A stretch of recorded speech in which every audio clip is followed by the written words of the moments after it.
Au XVIe siècle, des tonnes d'or et d'argent d'Amérique inondent l'Espagne. Le pays devient la première superpuissance mondiale, l'empire sur lequel le soleil ne se couche jamais. Pourtant, moins d'un siècle après la conquête du Mexique et de ses mines d'or, l'Espagne est en faillite. Les caisses sont vides, le peuple est exsangue. Et si on parlait du siècle d'or de l'Espagne et de comment il a fini par ruiner le pays ?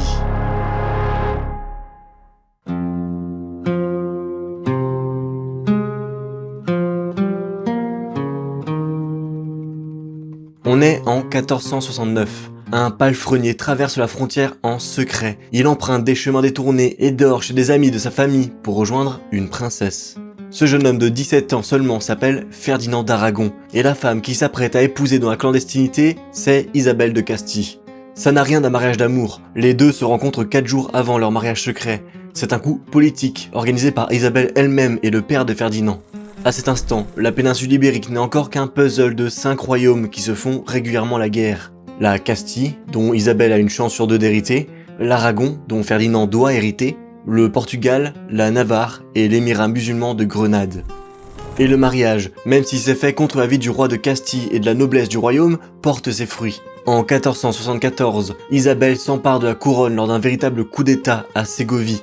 Mais Ferdinand aussi avait des droits sur la couronne. En fait, les deux mariés sont cousins. Alors, ils trouvent un accord. Isabelle reste reine et propriétaire du royaume, mais son mari reçoit le titre de roi.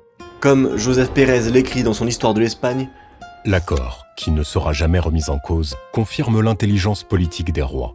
Personne n'arrivera à les dresser l'un contre l'autre. Les décisions, qu'elles soient prises d'un commun accord par les rois siégeant ensemble ou séparément par l'un ou par l'autre, sont irrévocables. La décision de l'un engage l'autre qui l'assume comme si c'était la sienne. Tous les textes officiels sont rédigés au nom du roi et de la reine. C'est si vrai qu'aujourd'hui encore, pour les grandes affaires du règne, les historiens sont incapables de dire qui d'Isabelle ou de Ferdinand en a eu l'initiative. Leur premier ennemi, c'est l'anarchie féodale. Isabelle et Ferdinand brisent l'insolence des nobles et rasent les tours des châteaux rebelles. Ils créent la Santa Hermandad, une milice rurale qui doit ramener l'ordre dans les campagnes. L'administration se professionnalise radicalement. Des juristes formés à l'université, les letrados, remplacent les aristocrates aux commandes des conseils et assainissent le budget de l'État en récupérant des terres et des impôts autrefois détournés par la haute noblesse.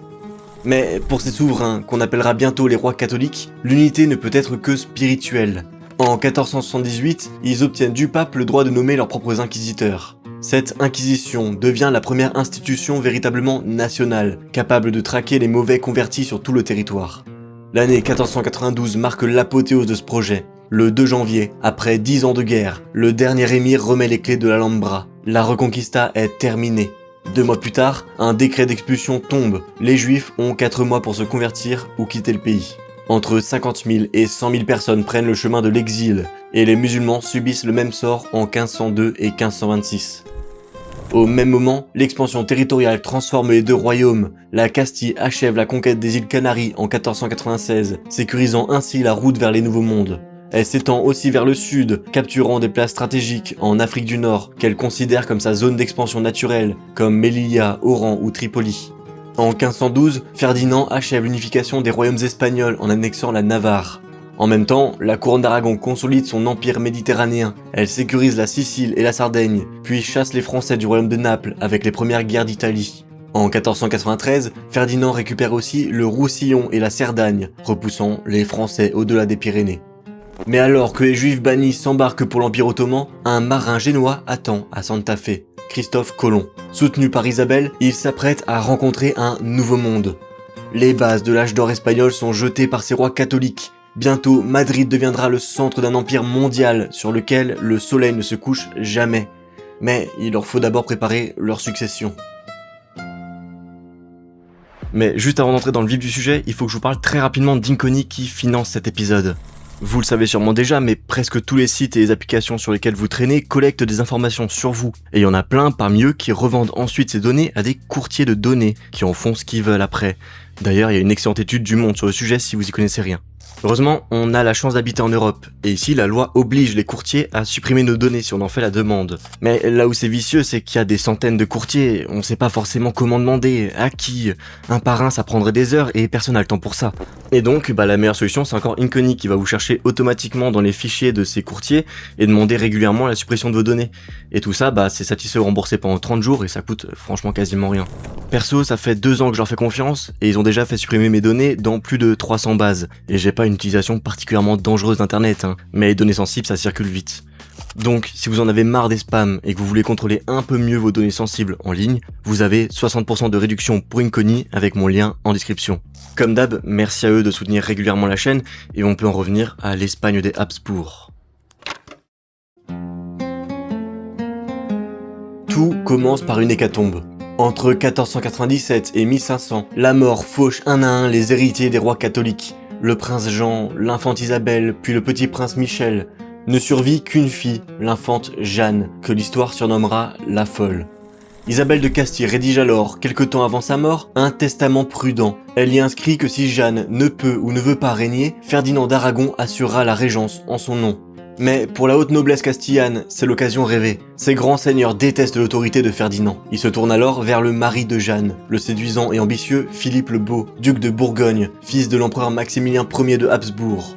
Le climat lui-même semble se révolter. Entre 1504 et 1507, l'Espagne vit l'apocalypse. Des tremblements de terre ravagent l'Andalousie, suivis de sécheresses et de pluies torrentielles qui anéantissent les récoltes. La famine s'installe, la peste rôde. Dans ce chaos, les nobles relèvent la tête, s'emparent de terres royales et bravent la justice. En 1506, acculé et abandonné par les siens, Ferdinand doit céder. Il quitte la Castille pour ses terres d'Aragon, laissant le champ libre à son gendre. Mais le destin en décide autrement. Le règne de Philippe le Beau ne dure que 90 jours. Le 25 septembre 1506, après une partie de pelote, il est foudroyé par un malaise à 28 ans. Jeanne, enceinte de 7 mois, refuse de se séparer du cadavre de son époux.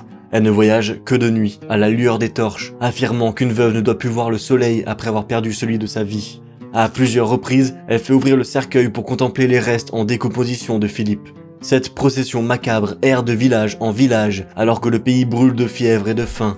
C'est donc Ferdinand qui récupère les rênes du royaume au nom de Jeanne. Pour éviter tout problème, il fait d'ailleurs enfermer celle-ci à son château de Tordesillas.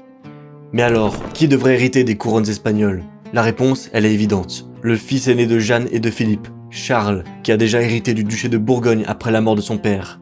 Mais il n'a encore que 7 ans. On sait alors que les trônes espagnols ne lui reviendront qu'à la mort de Ferdinand, qui n'arrive qu'en 1516. C'est donc, enfin, en octobre 1517 que Charles, âgé de 17 ans seulement, débarque en Asturie pour récupérer ses couronnes. Il ne parle pas un mot de castillan et arrive escorté d'une cour de seigneurs bourguignons et flamands qui traitent la Castille comme un pays conquis.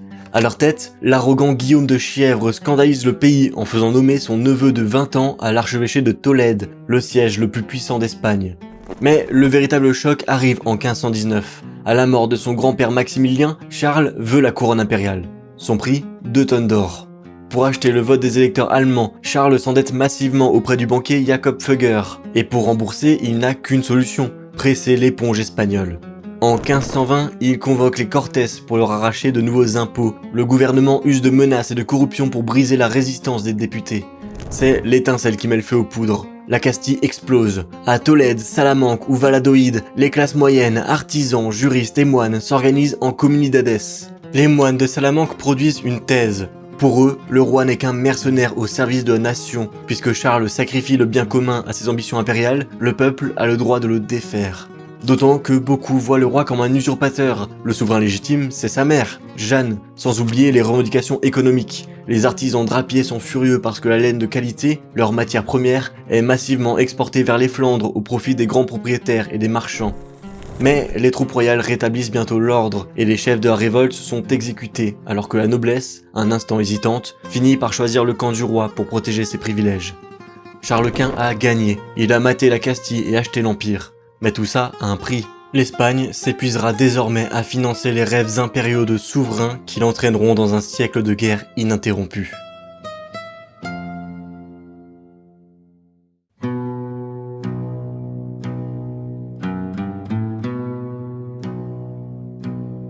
L'année 1519 marque un tournant pour l'Europe. Un trône vide, celui du Saint-Empire, excite toutes les convoitises. Deux véritables candidats se font face. Le jeune Charles Ier d'Espagne, 19 ans, et François Ier, le roi de France de 25 ans, tous les deux étrangers. Pour acheter le vote des 7 princes électeurs allemands, Charles profite du soutien du banquier Jacob Fugger et promet la somme colossale de 2 tonnes d'or qu'il ne paye pas en avance. François Ier, de son côté, propose 1,5 tonne, payée comptant. Comme on pouvait s'y attendre, c'est Charles, désormais Charles V, Charles Quint, qui obtient la couronne. Ses possessions enserrent désormais la France de tous les côtés, des Pyrénées aux plaines du Nord. Mais le venin de cette rivalité vient de plus loin. Depuis 1494, la France cherche absolument à s'installer en Italie. Pour François Ier, l'Empire devait servir à légitimer sa présence sur la péninsule et à empêcher à Charles d'en devenir le seul maître. Le cœur du conflit, c'est le Milanais. Pour Charles Quint, c'est un duché vital, le verrou qui permet de relier ses domaines espagnols et italiens à l'Allemagne et aux Pays-Bas par ce qu'on appellera le chemin espagnol. Pour François Ier, c'est une question d'honneur, lui qui occupe Milan depuis sa victoire de Marignan en 1515. La guerre ouverte éclate en 1521. Elle va consumer les 2/3 de la vie de Charles Quint. François Ier soutient les opposants de l'empereur au Luxembourg et en Navarre avant que le conflit ne s'étende à l'Italie. Jusqu'à ce que, le 24 février 1525, sous les murs de Pavie, la chevalerie française s'effondre face aux arquebusiers des tercios espagnols. François Ier est capturé et fait prisonnier à l'Alcazar de Madrid. Pour sortir, il signe le traité de Madrid en 1526, promettant de céder la Bourgogne à Charles Quint, avant de renier sa parole sitôt la frontière franchie. Éclate donc rapidement un deuxième conflit. Cette fois, le roi de France forme la Ligue de Cognac avec le pape Clément VII, inquiet de l'hégémonie impériale. Mais cette trahison pontificale ne réussit pas au pontife. Le 6 mai 1527, les troupes impériales, affamées et impayées, lancent l'assaut sur la ville éternelle. C'est le sac de Rome. 8000 morts en 10 jours, des églises pillées, le pape retranché au château Saint-Ange. Le conflit bascule définitivement en 1528, quand l'amiral génois Andrea Doria quitte le service de la France pour celui de Charles Quint. Privé de sa flotte, François Ier s'incline lors de la paix des Dames à Cambrai en 1529. Il renonce à l'Italie et à l'Artois, tandis que l'empereur abandonne ses prétentions sur la Bourgogne. On espère alors que la paix durera, mais un nouvel événement vient poser problème, la mort du duc de Milan, François Sforza. François Ier revendique une nouvelle fois le duché pour son fils et envahit la Savoie en 1535. Charles Quint réplique en envahissant la Provence l'année suivante. C'est une campagne désastreuse pour les impériaux, victimes de la tactique de la terre brûlée et de la canicule. La guerre s'achève sur la trêve de Nice en 1538 et les deux rivaux se rencontrent à Aigues-Mortes à la demande du pape qui cherche à les réconcilier. Bien sûr, tout ça ne trompe personne et une 4e guerre éclate après que Charles Quint ait brisé les accords passés en offrant le Milanais à son fils. François Ier, lui, scandalise la chrétienté en contractant une alliance impie avec le sultan ottoman Soliman le Magnifique. Pendant l'hiver 1543-1544, la flotte turque de Barberousse hiverne même dans le port de Toulon, transformé en escale ottomane pour l'occasion. Charles Quint lance alors une offensive éclair en Champagne, menaçant Paris. Mais encore une fois, épuisés, les deux camps signent la paix de Crépy en 1544, revenant au statu quo de 1529. Pendant ce temps, c'est l'Espagne qui paye la facture. Ses soldats, les célèbres tercios castillans, sont le fer de lance de toutes les campagnes. En 1544, le prince Philippe, futur Philippe II, écrit une lettre pathétique à son père. Ces royaumes sont dans un tel besoin et si exsangue que je ne sais comment ni avec quel mot insister. Mais comme il y a tant d'années que l'on cherche des fonds et des moyens d'en trouver, tout est si exsangue et consumé que l'on est arrivé au bout de tout. Les prisons sont pleines et tout va à sa perte. Et je prie votre majesté de croire que s'il n'en était pas ainsi, je n'oserais jamais lui écrire cela. L'Espagne est à l'agonie financière. Et pourtant, la haine survit aux hommes. Henri II succède à François Ier en 1547 et s'empare par surprise des 3 évêchés lorrains, Metz, Toul et Verdun. Charles Quint tente de reprendre Metz lors d'un siège hivernal désastreux en 1552 avant de lever le camp, usé par la goutte et les échecs. En 1555, l'empereur, épuisé par ce nomadisme politique incessant, décide de se dénuer de tout. Il abdique en faveur de son fils, Philippe II, on y reviendra. Le rideau tombe enfin en 1559 avec le traité du Cateau-Cambrésis. La France renonce définitivement à ses prétentions en Italie, mais conserve Calais et les évêchés lorrains. Les rois espagnols gagnent l'Italie, mais à quel prix ?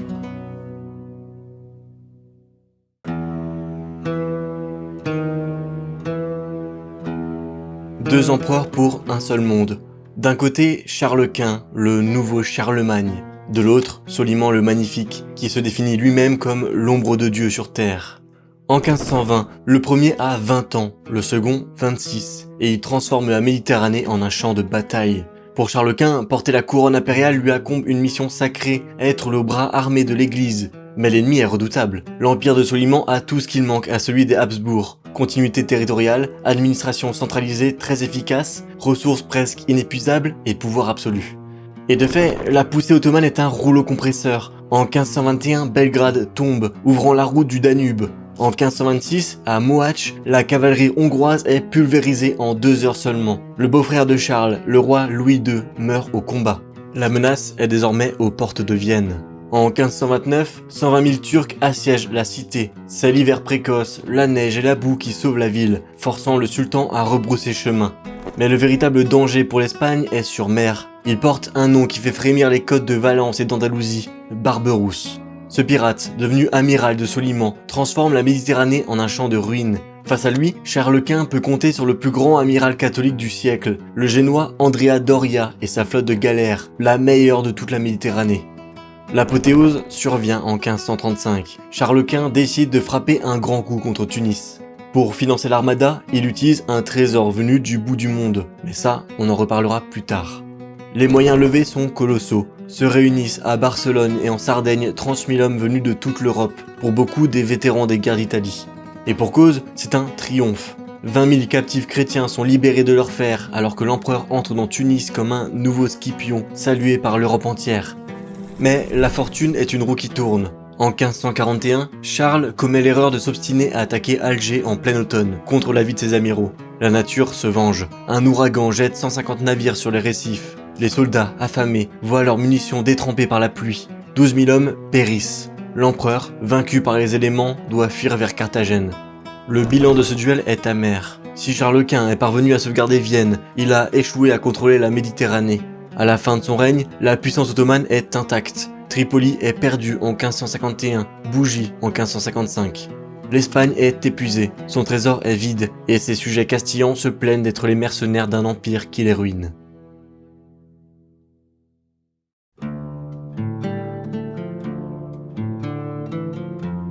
Worms, 17 avril 1521. Dans une salle étouffante, encombrée par la noblesse du Saint-Empire, 2 hommes qui ne se comprennent pas se font face.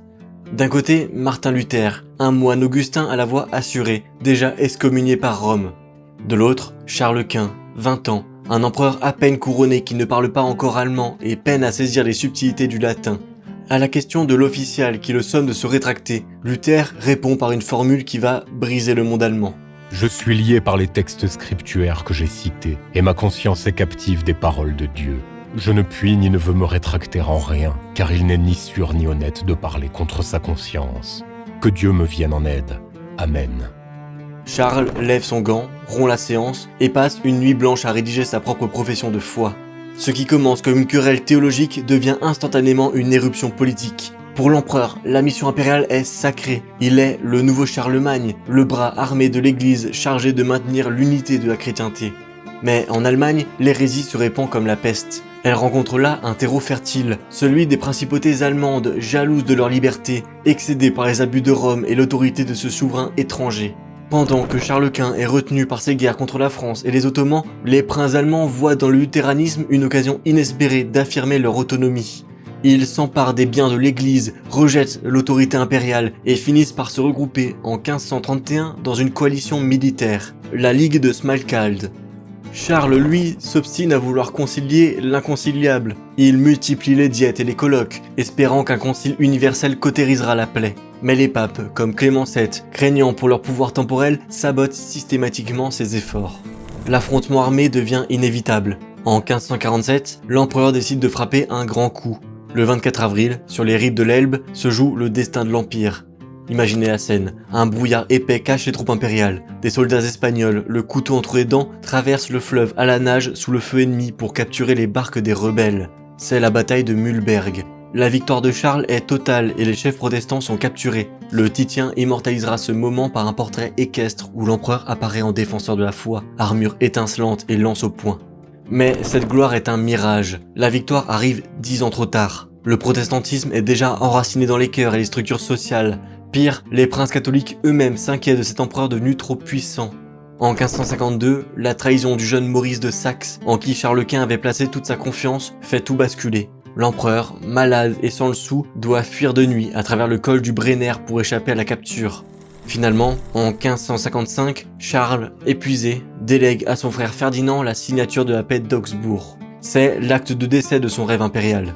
Le principe cuius regio et jus religio s'impose. Chaque prince est désormais libre de choisir sa religion et de l'imposer à ses sujets. Et ceux-ci, libres de quitter une principauté où ils ne peuvent plus vivre leur foi pour en rejoindre une autre. La chrétienté unie n'existe plus, si seulement elle avait existé un jour. «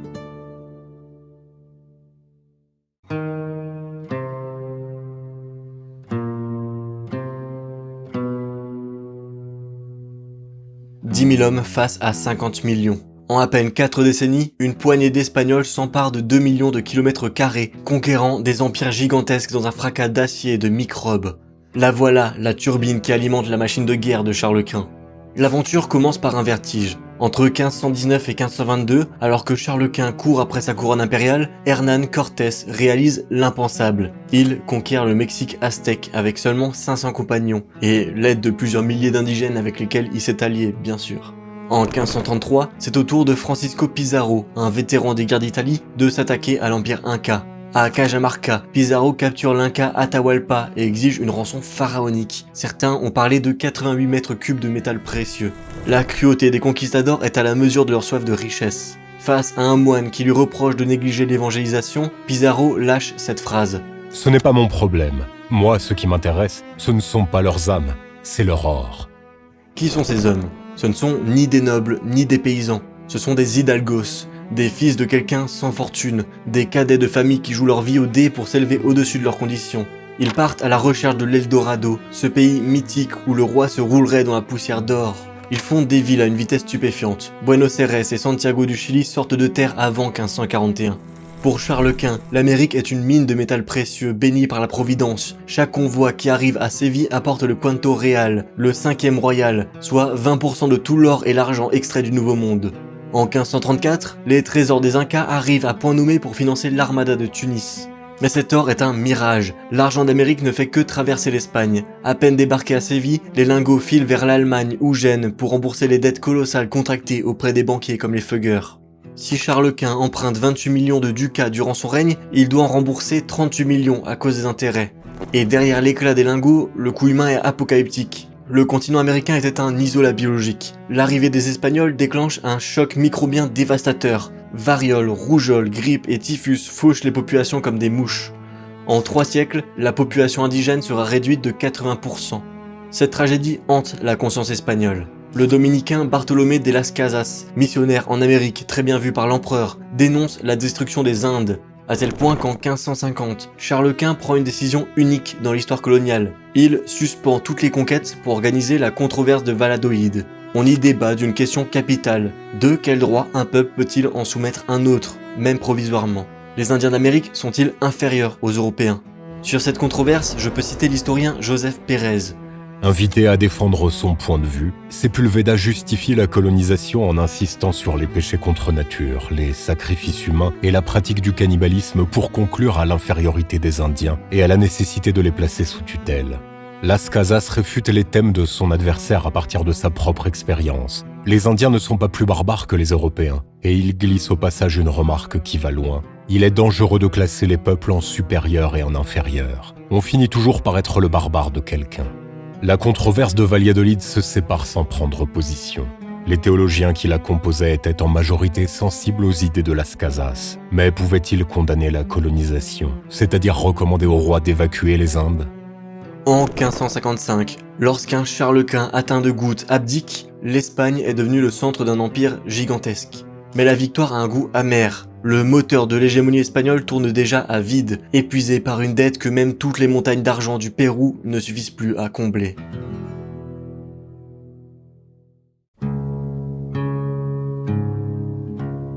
Bruxelles, 25 octobre 1555. Un vieil homme tout de noir vêtu, le visage creusé par les souffrances, entre dans la grande salle du palais des ducs de Brabant en s'appuyant sur l'épaule d'un jeune prince de 22 ans, Guillaume d'Orange, qu'on retrouvera bientôt. Le maître du monde s'apprête à s'en défaire. Lassé par 35 ans de nomadisme politique, Charles Quint décide de se dépouiller de ses couronnes pour les partager entre ses héritiers. L'immense mosaïque territoriale est partagée en 2 blocs distincts. À son frère Ferdinand, il laisse les terres ancestrales des Habsbourg en Autriche et la dignité impériale qui lui était déjà promise depuis le début du règne. À son fils Philippe II, il confie le cœur battant et les muscles de sa puissance, l'Espagne, les Indes, l'Italie et ses Pays-Bas qu'il détache de l'Empire pour en offrir la pleine souveraineté à son fils. Mais Philippe II hérite aussi d'un cadeau empoisonné, une dette abyssale. Charles Quint a emprunté 28 millions de ducats durant son règne, mais doit en rembourser 38 millions à cause des intérêts galopants. Dès janvier 1557, avant même d'avoir consolidé son pouvoir, Philippe II est contraint de déclarer la première banqueroute de son règne. Les revenus sont déjà engagés par anticipation jusqu'en 1561. Pourtant, c'est dans ce marasme financier que survient le miracle militaire qui va asseoir son prestige. Le 10 août 1557, sous les murs de Saint-Quentin, l'infanterie espagnole commandée par Emmanuel Philibert de Savoie pulvérise l'armée française. Ainsi, en 1559, le traité du Cateau-Cambrésis acte le décès des ambitions françaises en Italie. L'Espagne s'impose comme l'arbitre incontesté de l'Europe. Pour sceller cette domination, Philippe II, 2 fois veuf, épouse la jeune Élisabeth de Savoie, la fille d'Henri II, que les Espagnols acclament sous le nom d'Isabelle de la Paz. Mais alors que les carillons de la paix résonnent, un géant s'éteint dans le silence. Retiré au fond de l'Espagne, dans la retraite monastique de Yuste, Charles Quint passe ses dernières journées à cultiver son jardin et à accorder ses nombreuses horloges, affirmant qu'il est plus facile de synchroniser des pendules que de mettre d'accord des théologiens. Mais le reclus ne lâche pas les rênes pour autant. Jusqu'à son dernier souffle, le 21 septembre 1558, il inonde ses enfants de lettres pour les exhorter à la plus grande fermeté contre les foyers luthériens découverts à Séville et Valladolid. Il meurt en embrassant le crucifix de son épouse, ce même objet que Philippe II réclamera sur son propre lit de mort 40 ans plus tard. Le rideau tombe sur le règne de l'empereur itinérant. Philippe II, lui, quitte définitivement les Flandres en octobre 1559 pour se sédentariser en Castille, fixant sa capitale à Madrid. Désormais, les Habsbourg régneront conjointement sur 2 empires distincts, l'un en Europe, l'autre dans les Indes.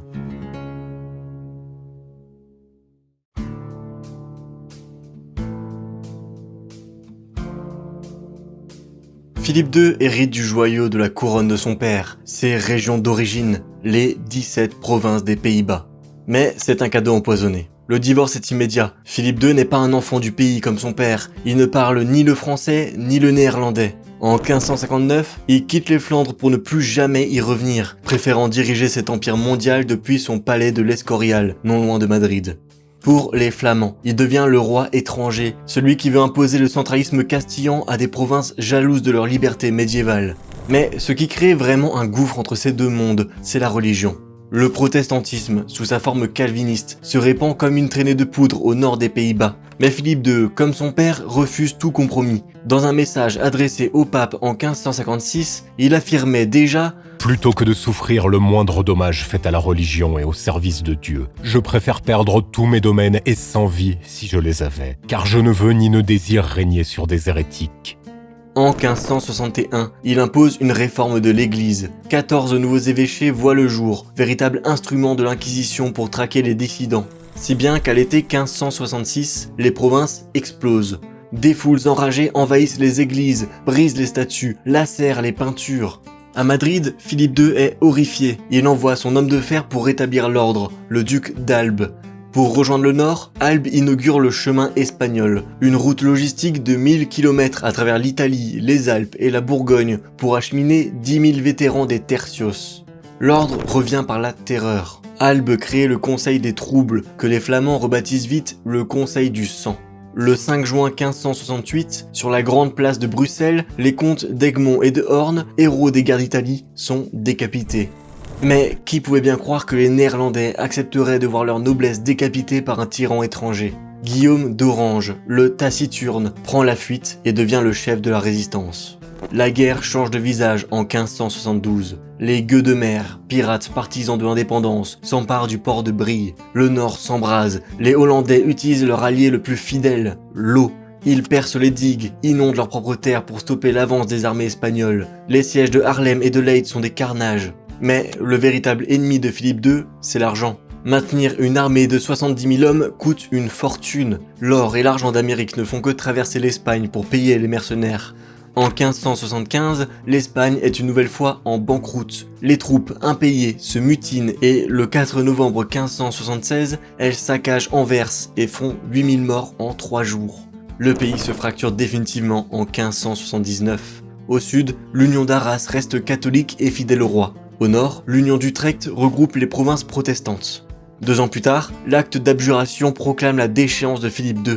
Les Provinces-Unies sont nées et deviendront bientôt la plus riche république du monde. Mais elles devront encore lutter pendant 30 longues années avant de connaître un semblant de paix. Quand Philippe II meurt en 1598, sans avoir pu éteindre l'incendie, il cède ses provinces à sa fille, l'infante Isabelle Claire Eugénie, espérant une paix qui ne viendra jamais vraiment. Cette guerre des Flandres aura dévoré les richesses du siècle d'or, ruiné la Castille et forgé, dans le sang et le sel, la puissance d'une petite nation richissime qui posera bien des problèmes aux plus grands empires européens.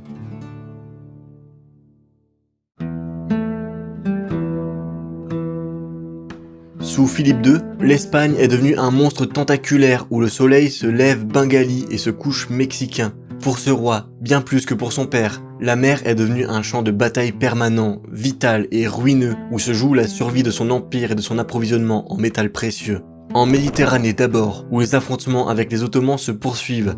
En 1560, à Djerba, la flotte espagnole est pulvérisée par surprise, laissant 10 000 prisonniers aux mains des Turcs. Mais Philippe II s'obstine, reconstruit, lance ses arsenaux de Sicile et de Catalogne à plein régime, si bien qu'en 1571, quand Chypre tombe et que son gouverneur est écorché vif par les Turcs, la flotte espagnole est prête à reprendre le combat.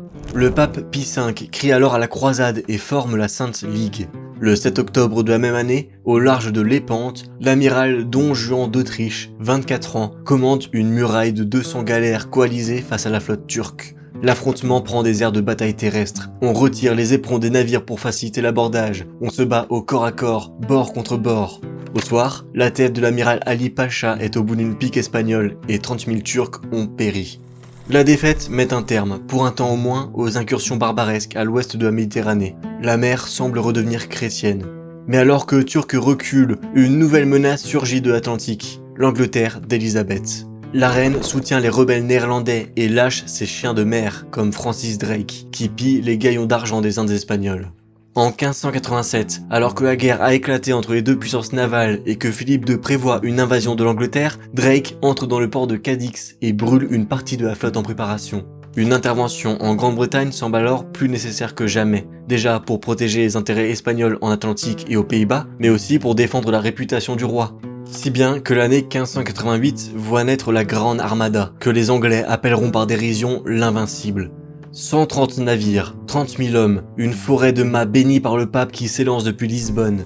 Mais le roi met à sa tête le duc de Medina Sidonia, qui déteste la mer et n'a aucune expérience navale. Dans une lettre désespérée, il supplie le souverain de ne pas le nommer à une charge qu'à coup sûr je ne pourrais mener à bien, parce que je n'en connais rien, ni entends rien, et n'ai ni santé pour affronter la mer, ni argent à y dépenser.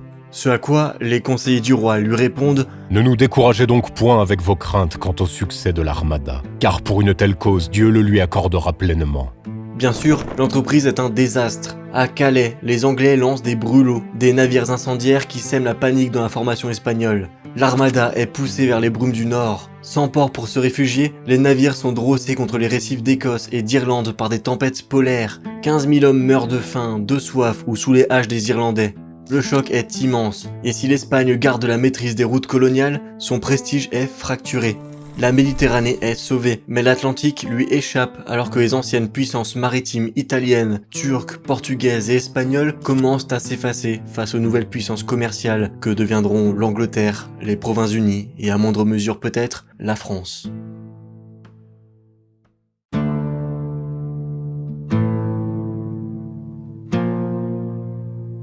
En 1581, un seul homme, assis dans son bureau de pierre à l'Escorial, tient entre ses doigts les fils d'un réseau qui enserre la planète entière. De Madrid à Manille, de Mexico à Macao, de Lisbonne à Lima, sa volonté fait loi, ou en tout cas, on fait comme si.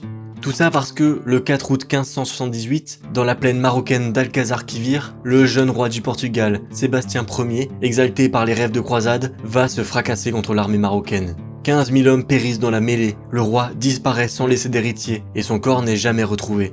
Le vieux cardinal Henri lui succède, mais il s'éteint dès janvier 1580. Le royaume semble ouvrir ses bras à Philippe II. En tant que petit-fils du grand roi Manuel Ier, il a des droits sur le trône. Face à lui, un rival populaire, le prieur de Crato, se fait proclamer roi par la foule.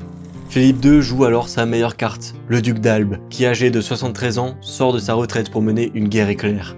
Le 25 août 1580, sur le pont d'Alcantara, ses vétérans pulvérisent les milices portugaises et Lisbonne ouvre ses portes. L'année suivante, Philippe II est reconnu roi du Portugal. Il promet de respecter les lois, les coutumes et l'autonomie du pays. Ce n'est pas une annexion, mais une union personnelle, c'est-à-dire que les deux couronnes se retrouvent sous l'autorité du même souverain, comme pour la Castille et l'Aragon. Pour la première fois depuis l'invasion musulmane de 711, l'ensemble de la péninsule ibérique est unifié sous un même spectre. Mais Philippe II gagne bien plus qu'un royaume voisin. Il hérite d'un empire océanique immense qui court de l'Afrique à l'Inde jusqu'aux îles à épices. À la Carrera de Indias espagnole s'ajoute la Carrera da India portugaise. L'argent du Pérou et l'or du Mexique rencontrent le poivre de Malabar et le sucre du Brésil. Pour sécuriser cet édifice tentaculaire, La Havane, San Juan et Carthagène des Indes sont fortifiés. Il faut bien résister aux attaques anglaises. Les Philippines, nommées ainsi en l'honneur du roi, servent de pont vers la Chine. Pendant ce temps, en Amérique, le moteur de la puissance tourne à plein régime. Sous l'impulsion du vice-roi Francisco de Toledo, l'extraction de l'argent au Potosí explose grâce au procédé de amalgame au mercure. Chaque année, des flottes livrent entre 2 et 8 millions de ducats d'argent à la Castille. Mais ce miracle économique repose sur un système social qui devient de plus en plus dur. Pour pallier l'effondrement de la main-d'œuvre indigène, réduite de 80% en 3 siècles par le choc microbien et la maltraitance, les autorités ressuscitent une institution inca, la mita. Ce travail forcé par roulement envoie des milliers d'Indiens mourir dans les mines, victimes de la pneumonie ou des émanations toxiques. Parallèlement, une nouvelle élite voit le jour, les créoles. Descendants des conquérants, ils se sentent les maîtres légitimes de cette terre et supportent de plus en plus mal la tutelle des fonctionnaires envoyés par Madrid. Philippe II, ce roi de papier, administre cet empire immense avec une minutie maniaque depuis son bureau de l'Escorial. Le Conseil des Indes, basé à Séville, centralise tout, exigeant des comptes rendus permanents et organisant des inspections surprises, les visitas. Mais face à la distance, la loi royale a fort peu d'impact. La formule célèbre « on obéit mais on n'applique pas » devient la règle des municipalités locales. L'Amérique devient le cœur d'une monarchie universelle, mais elle porte déjà en elle les germes d'une frustration créole qui, 2 siècles plus tard, fera vaciller l'édifice. Philippe II a réalisé l'unité ibérique dont rêvaient ses ancêtres, mais il laisse à son fils une machine administrative lourde, dévorée par les distances et attaquée de toutes parts par des rivaux jaloux, déjà prêts à dépecer ce titan aux pieds d'argile. «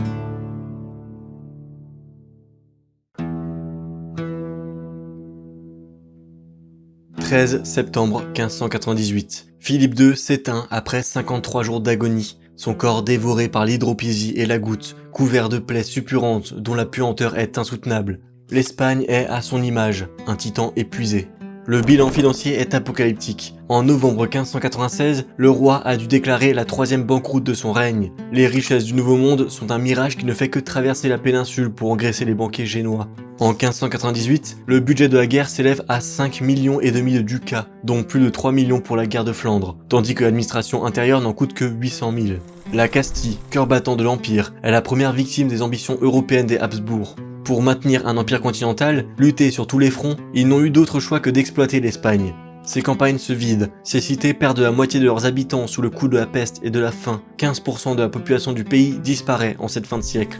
Sur le front diplomatique, Philippe II liquide ses rêves d'hégémonie européenne. En mai 1598, il signe la paix de Vervins avec Henri IV après être intervenu dans les guerres de religion françaises. Un retour au statu quo de 1559 qui sonne comme un aveu d'impuissance.